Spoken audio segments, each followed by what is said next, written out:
What's up, YouTube? Yeah, I wasn't even gonna do any videos today. Maybe I will, maybe I won't explain why later.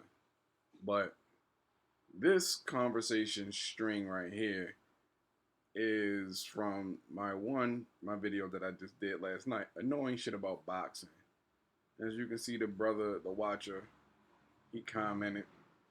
But here's the guy that I really wanted to talk about. Shawn New.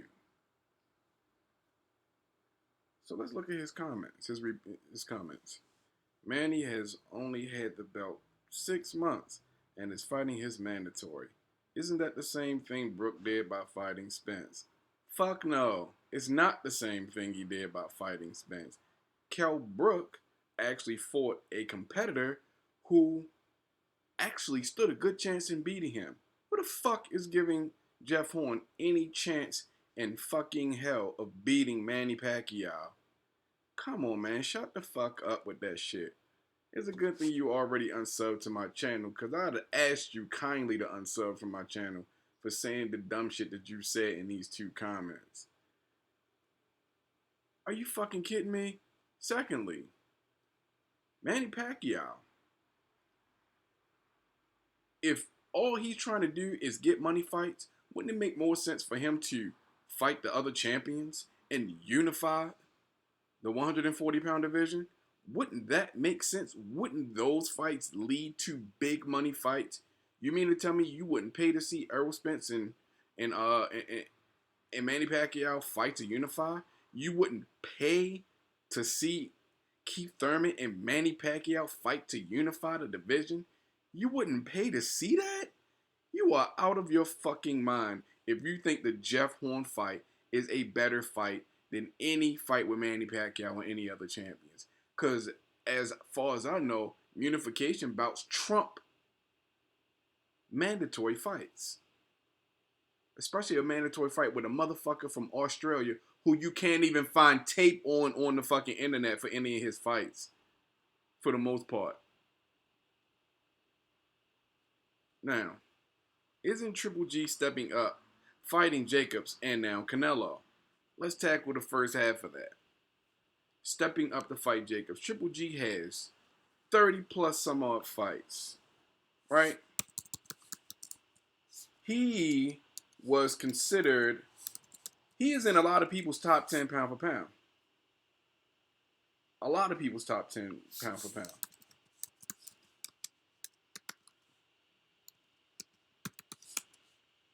I know I just spelled this kid's name wrong, but I don't give a fuck. Box right fixed. 37 fights. His last fight was with Danny Jacobs. So let me ask you this.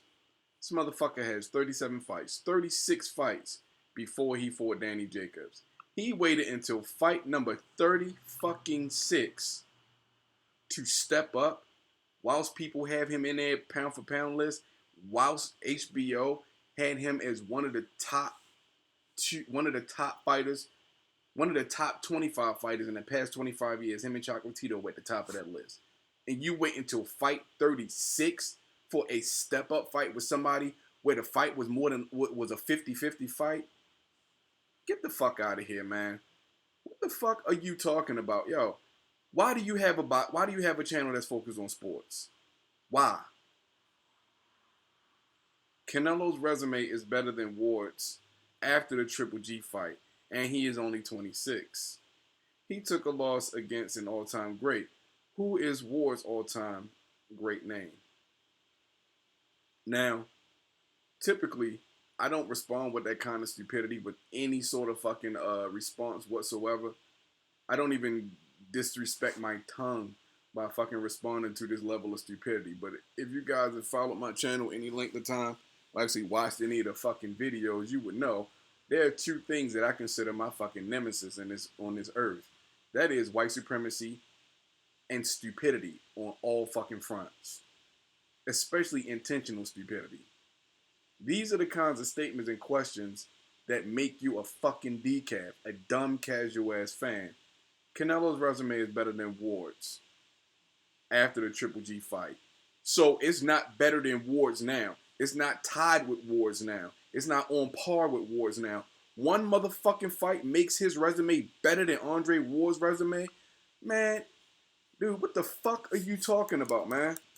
Like, yo, oh, oh fuck. I mean, I really, really, really hate. Uh, I really, really, really fucking hate having conversations like this and talking to motherfuckers like this because personally, yeah, I'm gonna sound a little arrogant right now. It's fucking beneath me. So let's see. Gennady Golovkin.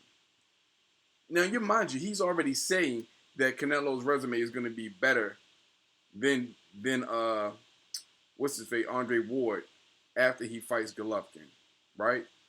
Fuck out of here. Let's look. So let's see. Daniel Jacobs. I like Danny Jacobs. I think he's a hell of a fighter. Do I think he's a better fighter than Andre Ward? No.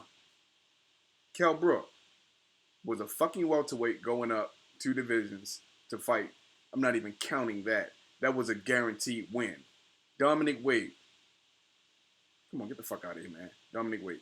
David Lemieux.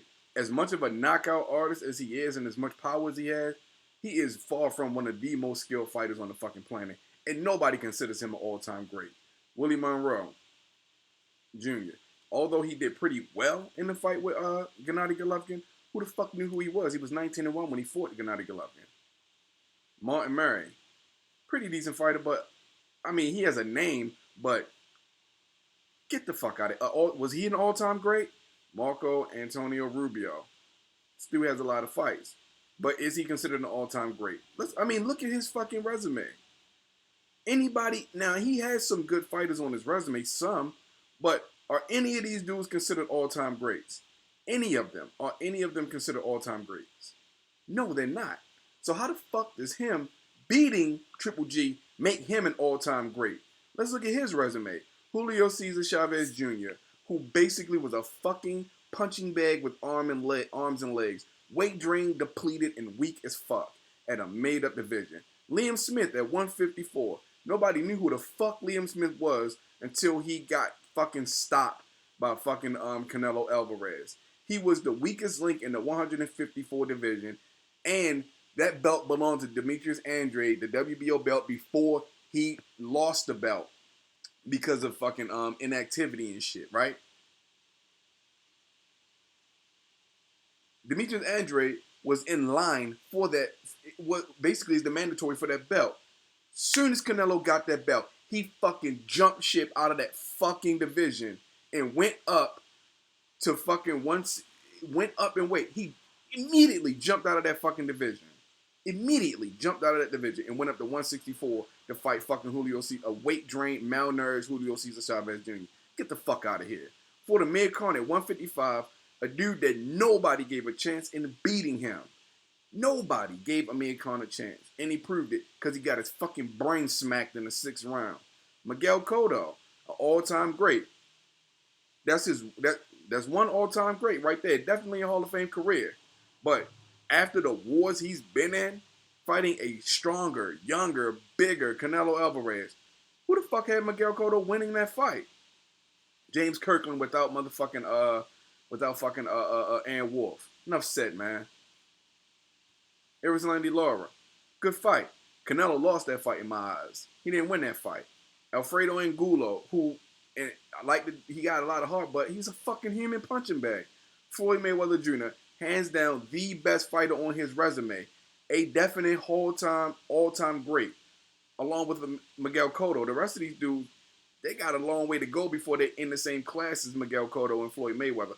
Austin Chart, I like Austin Chart, but he has a long way to go before he's considered in that class. And a lot more to do. Josecito Lopez, a dude who can fight, has heart, but he sometimes steps out of his lane. Shane Mosley, an old defeated Shane Mosley. Man, who was 46-7 when Canelo fought him. Right? And Canelo couldn't even stop his old ass. Man, enough said, man. Enough said. Enough said, man. Let's see. And so, Get the fuck out of here, boxer, with this dumbass shit. Now, Sergey Kovalev. Twice. He kicked this dude's ass. That's pissing me off. Let's go, bitch. Oh, that's so annoying. Okay, anyway. Sergey Kovalev. Beat him, kicked his ass. Alexander Brand, Sullivan Barrera, Paul Smith, Edwin Rodriguez, Chad Dawson, Cole Froch, Arthur Abraham, Saki Obika, Alan Green, Mikael Kessler, Edison Miranda. Are you fucking kidding me? Where in the fuck on Canelo's resume is his Edison Miranda? Tough ass dude. A tough fight for anybody. Where the fuck is his Miguel Kessler? His Alan Green? His Saki Obika? A tough ass fucking fight. Saki Obika is a tough fight for anybody. Arthur Abraham, Cole Froch, Chad Dawson. Are you fucking kidding me? Canelo won't even step in that bitch with Sullivan Barrera. I doubt he's stepping that motherfucker with Alexander Brand, let alone fucking Sergey Kovalev. Are you kidding me, Shawn Newton? Yo, get the fuck out of here, man.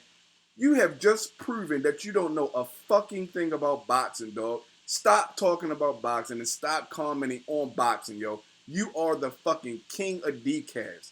Canelo Alvarez's resume will be better than Andre Ward's resume after one fight with Triple G, who himself has not faced an all-time great at all. Danny Jacobs, I believe he has the potential to get there, but he's not there yet. Man, get the fuck out of here, man. Somebody get a body bag for this motherfucker, man. Stick a fork in this dude.